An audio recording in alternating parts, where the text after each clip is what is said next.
pocas cosas nos pueden hacer encontrarnos más felices y contentos que verse a gusto en la propia familia. Para las personas casadas, que marche su matrimonio. Nadie se casa con la idea de separarse, aunque a lo mejor no se haya planteado la indisolubilidad del matrimonio. Pero a todo el mundo, cuando se casa, se mete en esa empresa, en ese proyecto, pues es porque le encantaría que eso durara toda la vida. Si no, uno no se va a meter en ese lío, ¿no? Nada te va a hacer, ni nada te va a perturbar tanto y hacértelo pasar mal, al menos durante un tiempo, hasta que consigas pasar el duelo, como el llevarte mal y el tener que separarte. El matrimonio, el éxito en el matrimonio es un aspecto pues muy importante y que vale la pena pues cultivar, alimentar, proteger, sabiendo que, como decía Cervantes, que es de vidrio el amor matrimonial. Dice, es de vidrio vuestro amor. Luego no debes probar si se puede o no quebrar, que todo podría ser. Y es más fácil el quebrarse y no es cordura ponerse en peligro de romperse lo que no puede soldarse. Es decir, es clave, lo dice Cervantes en el Quijote, ¿no? En esa novela que interpola del curioso impertinente. Bueno, nada hay que haya que cultivar y que cuidar tanto como el propio matrimonio.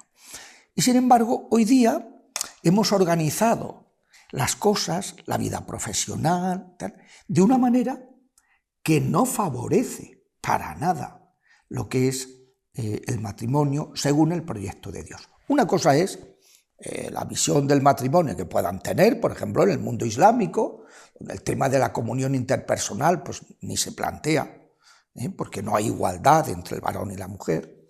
Una cosa es la visión del matrimonio que pueda haber en las culturas orientales, y otra cosa, el proyecto que Dios ha revelado a través de su Hijo.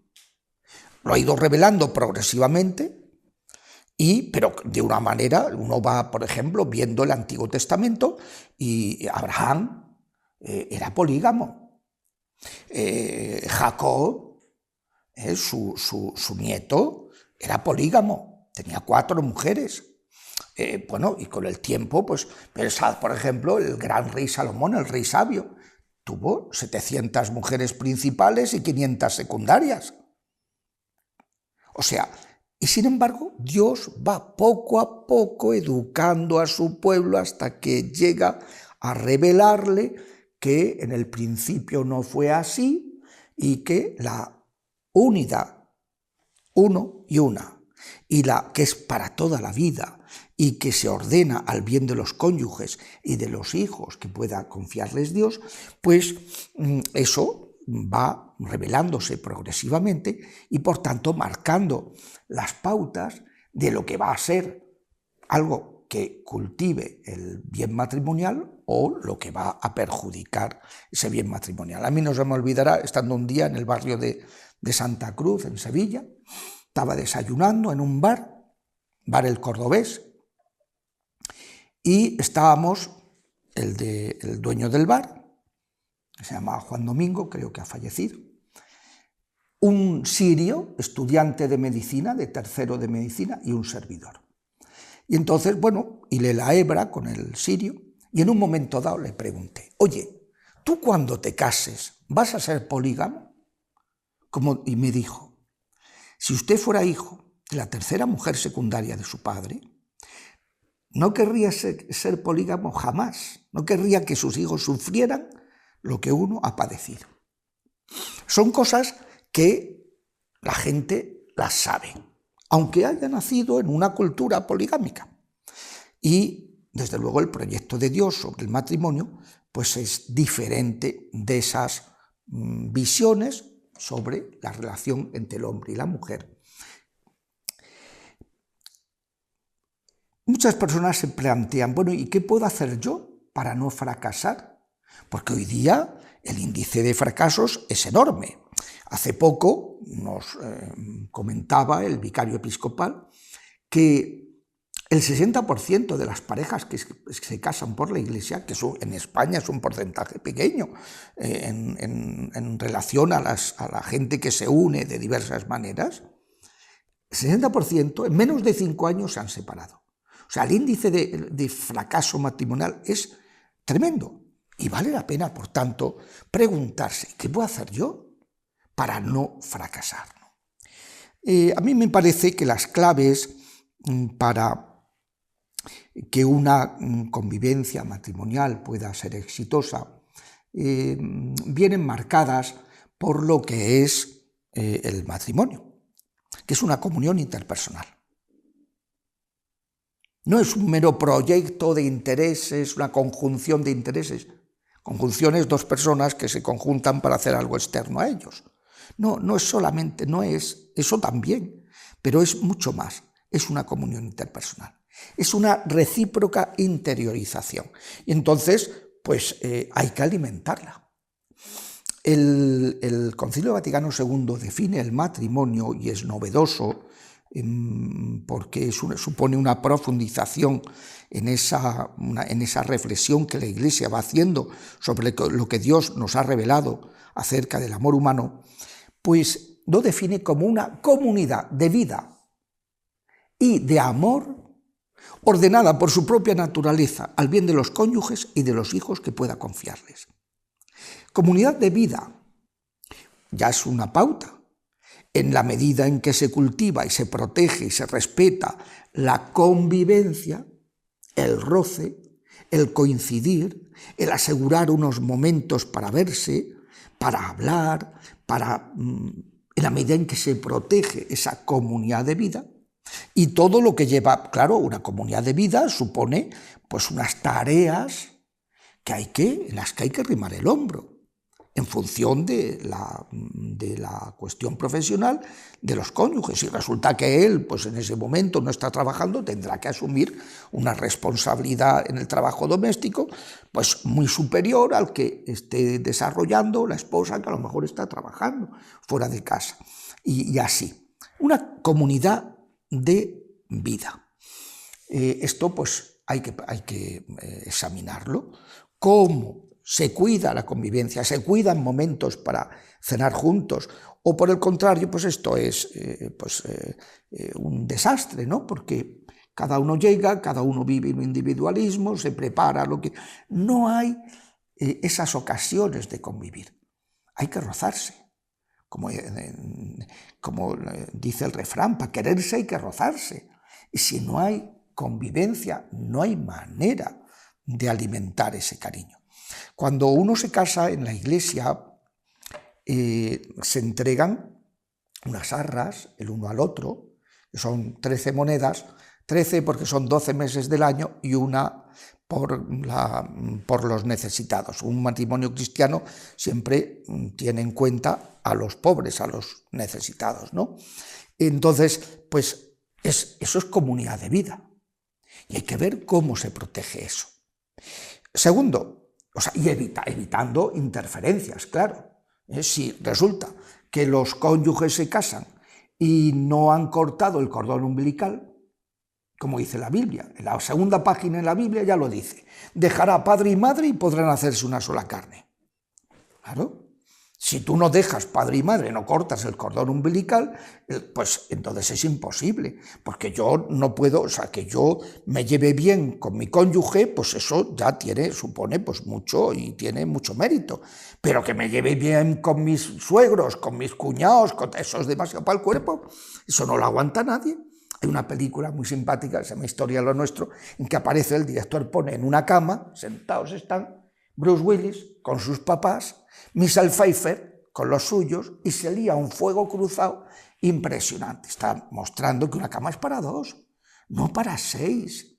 Y gran parte, el 80% de las demandas de nulidad y de separación en los tribunales civiles tienen en común las intromisiones de las familias políticas. Los políticos tienen que estar distancia de seguridad, como dice la Guardia Civil.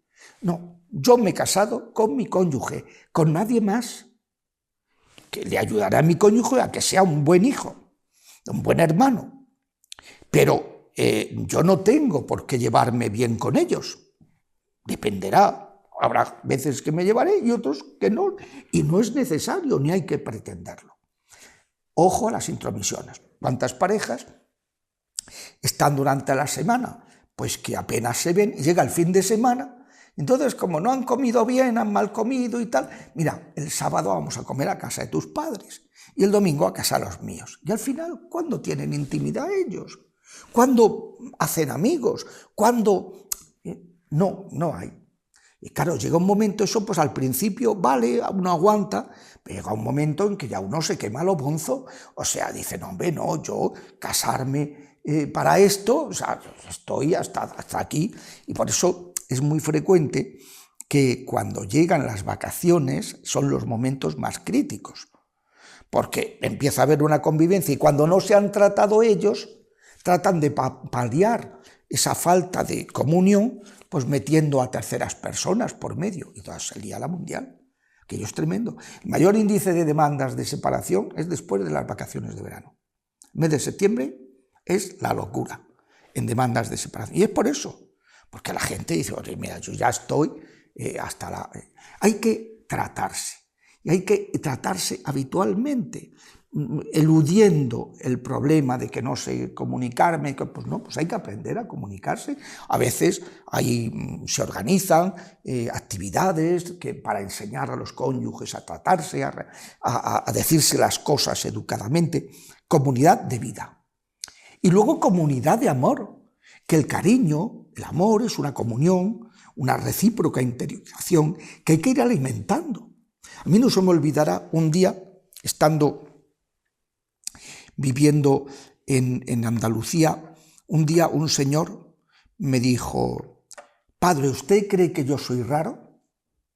Yo lo miré, tenía 81 años, su mujer 79. Lo miré y le dije, fulano, ¿tú raro de qué? Dice, no, mire usted, es que le voy a contar. Yo resulta, cuando veo pasar a una chica por la calle, de estas chicas, porque hombre, que a veces son muy monas y tal, porque van un poco provocativas o lo que sea, hombre, no le oculto que me llama la atención, pero enseguida pierdo el interés. En cambio, yo veo a mi mujer en la ducha y me pongo como una moto. Decía el tío a los 81 años. Y decía, ¿usted cree que soy raro? Digo, no, fulano, tú no eres raro. Tú es que has madurado. Tú es que ahora quieres a tu mujer 100 veces más de cómo la querías cuando te casaste con ella. ¿Por qué? Porque la diferencia entre la sexualidad humana y la de los animales es que la de los animales solo se motiva por lo biológico, lo zoológico. En cambio, la sexualidad humana, la motivación viene desde el afecto. Y como el cuerpo va en declive, pero como el afecto no tiene límite en su crecimiento, si tú vas compensando el declive físico con ese crecimiento emocional, pues tú pasa el tiempo y quieres a tu mujer pues muchísimo más de como la querías cuando te casaste. Y dice, eso es verdad, yo ahora me gusta mucho más y la quiero mucho más, es que hay que alimentar el cariño. Y cuando no se alimenta, pues eso está sentenciado. Eso está sentenciado. Comunidad de vida, hay que tratarse. Comunidad de amor, hay que alimentar el afecto. Hay que alimentarlo. Las cosas, la gente se cree que uno se casa enamorado y que eso funciona. No.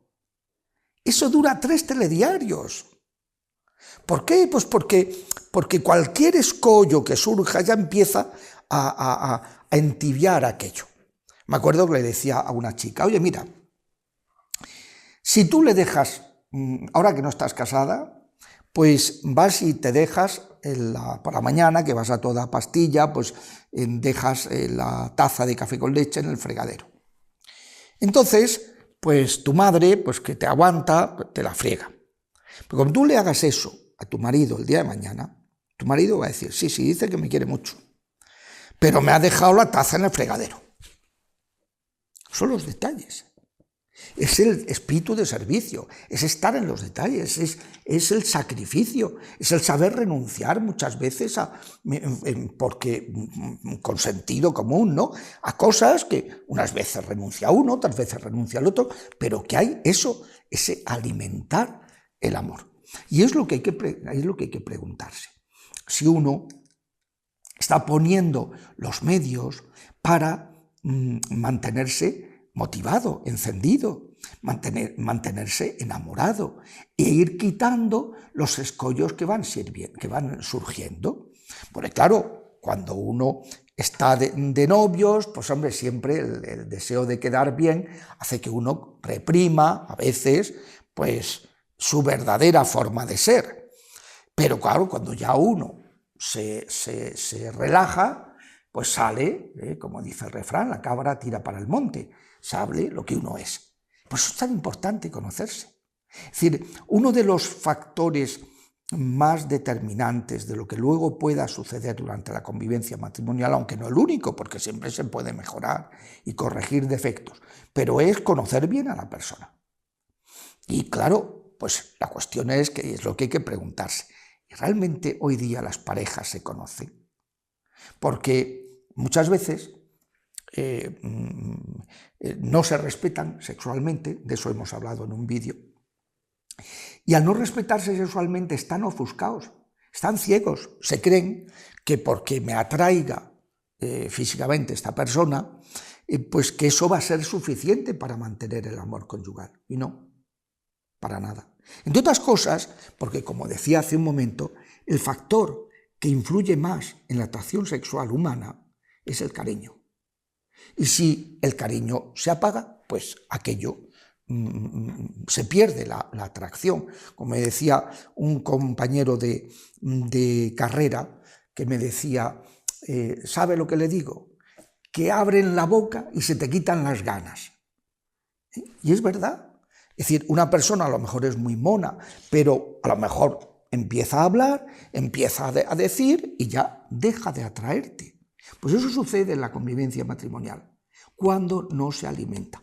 O, lo que es peor, cuando no ha habido un conocimiento básico, porque lo primero que le preguntan, cuando uno va ante el altar, le preguntan, ¿venís libremente sin ser coaccionados? Es decir, ¿sabéis a lo que venís? ¿Os conocéis? No hay libertad sin conocimiento previo.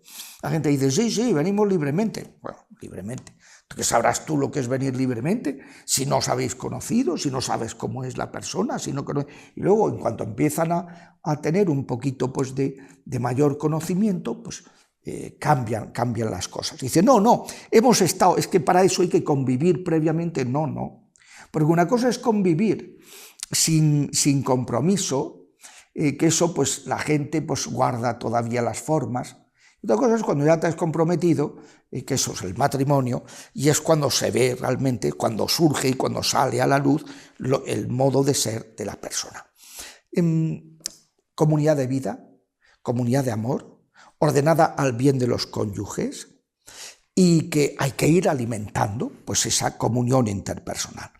Y uno de los factores que son muy claves para ese éxito matrimonial es saberse decir las cosas. Saberse decir las cosas. Eso es un arte. John Gray, en su libro de Los hombres son de Marte, las mujeres de Venus, que recomiendo vivamente, pues explica lo que él llama las cartas de amor, que es un aprendizaje de cómo decirse las cosas, de una manera positiva, constructiva, no en plan reproche, no en plan, porque entonces si te están reprochando y te están quitando, no te valoran, te están quitando la autoestima, pues es que todo eso desmotiva. Es importantísimo decirse las cosas de una manera adecuada. Un aspecto que hay que cuidar es el de guardar la fidelidad, proteger la fidelidad recíproca. Y dice también, se le pregunta a la gente, ¿y estáis dispuestos a recibir amorosa y responsablemente los hijos y educarlos según la ley de Cristo y de su Iglesia? Es decir, cuando hay una disposición a vivir la sexualidad de una manera recta. una paternidad y una maternidad responsables. Cuando eso no funciona, ¿qué es lo que sucede? Pues que a lo mejor una pareja se quieren, están enamorados, pero como el modo de expresarse el afecto es con actos no unitivos, no respetuosos, pues esa vida sexual no alimenta su comunión interpersonal y acaban contribuyendo al fracaso matrimonial. Finalmente, también quería referirme, aunque se pueden tratar otros muchos aspectos, pero quería ir a lo básico. Quería referirme a el discernimiento. Si hay que, antes de decidirse pues, a salir con una persona o a casarse con una persona, hay que ver si esa persona te atrae, hay que ver si esa persona tiene unos principios espirituales, morales, que van a ser lo que sostengan su actitud en los momentos de declive de sus emociones. Si hay una afinidad con ella y si hay una madurez, un equilibrio psíquico y una madurez sexual, pues eso hay que irlo revisando siempre a lo largo de la vida matrimonial. Cultivar la atracción, cuidar la vida espiritual de los cónyuges, alimentar la afinidad y alimentar el equilibrio, la madurez en el plano de la afectividad. También otro aspecto que no se puede olvidar es la experiencia del derecho romano. Opus justitiae pax, dicen los romanos. La paz es obra de la justicia. Cuando en todo lo referente a los bienes que comparten los cónyuges se comete una injusticia, eso se paga. Si, por ejemplo, una pareja, uno de los dos, está trabajando al servicio de la casa, pues la manera de pagarle es seguir un régimen de gananciales. Es una injusticia el que no se siguiera un régimen de gananciales cuando hay uno de los cónyuges que trabaja profesionalmente en la familia. En cambio, cuando están trabajando los dos fuera, no hay por qué seguir ese régimen de gananciales, sino que se concuerda lo que hay que aportar a lo que es lo común y luego pues cada uno puede organizarse a su manera. Hay que tener en cuenta, por ejemplo, que lo que es propio, lo que es privativo, lo que procede del patrimonio personal, lo que uno tenía antes de casarse, eso no hay que tocarlo. Que a veces se producen unas injusticias, un señor que le dice a su mujer que todo su patrimonio lo ponga para no sé qué historia. Dice, oye, que eso no es tuyo, eso no es del matrimonio, eso es propio, eso es privativo. En esos temas hay que hablarlos, hay que hablarlos. A mí una cosa que me sorprende es que cuando vienen a los cursillos prematrimoniales la gente les preguntas y no se han atrevido a hablar de las cuestiones patrimoniales. Es fundamental respetar pues, lo que sea justo, porque ya digo, cualquier injusticia se paga. En definitiva, recordar lo que decíamos al principio, comunidad de vida, convivencia, unos bienes, unas responsabilidades, unos trabajos, unas tareas, un verse, un tratarse, un rozarse, y amor, un alimentar, ordenado al bien de los cónyuges y de los hijos que el Señor les pueda confiar.